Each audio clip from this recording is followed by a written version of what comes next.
体育消息，咱来看咱国跆拳道的女选手罗嘉玲，13确定摕到巴黎奥运参赛资格。罗嘉玲讲，这互伊免为着资格赛题的烦恼，会当有更较侪时间好好准备奥运。包括罗嘉玲在内，目前咱台湾伫咧巴黎奥运的7个项目已经摕到18个参赛资格。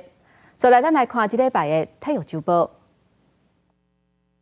不伫东京奥运摕到跆拳道铜牌，台湾女子选手罗嘉玲13传来好消息，确定摕到今年巴黎奥运女子57公斤级的参赛资格，连续2届拢踏入去奥运。可以在这时候拿下奥运门票，其实就是非常开心的，然后也是自己心中一个大石头也放下来，因为就是可以有更多的时间去好好准备奥运比赛，就不用再去为资格赛去烦恼的，所以就是对我来说都是一个定心丸这样。 罗嘉玲最近倒脚也是受伤，倒伤参加比赛，又原伫去年成都世大运、甲杭州亚运摕到银牌。因为积分赛世界第一的选手，搁着大满贯赛第一，锁定奥运的席次，也互罗嘉玲以积分第6名，顺利递补起嚟摕到奥运的门票。男子嘛已经伫咧巴黎奥运7个项目摕到18张参赛门票。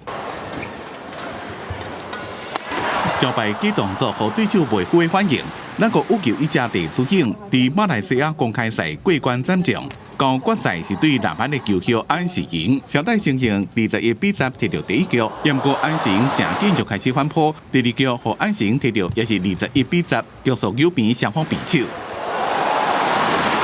伫决胜局双方激烈战斗，小戴伫咧后壁一直跌，讲上尾这球回球挂棒，18比2的输互安时莹。小戴进前把4遍摕到马来西亚公开赛冠军，正可惜今年只敢若摕到第2名。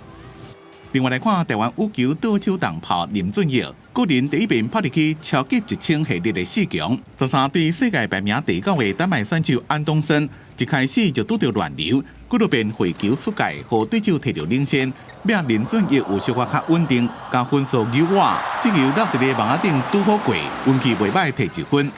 不过林俊逸也是以16比21胜出第1局，第2局对手火力更较强，相比林俊逸7比21输，停伫咧4强，但是意外是个人上好的成绩。 另外，伫国内的台湾棒球名人堂12开票，现任中信兄弟投手教练王建民以52票入选职棒时期竞技类球员。王建民伫2006年拍大联名，是台湾第3人，8连续2年摕到19胜的成绩，个人累积68胜。球员摕来了，继续以教练的身份帮助台湾的棒球。由52位资深记者票选，看过3%以上的42票。 第2年参加就高票入选名人堂。记者综合报道。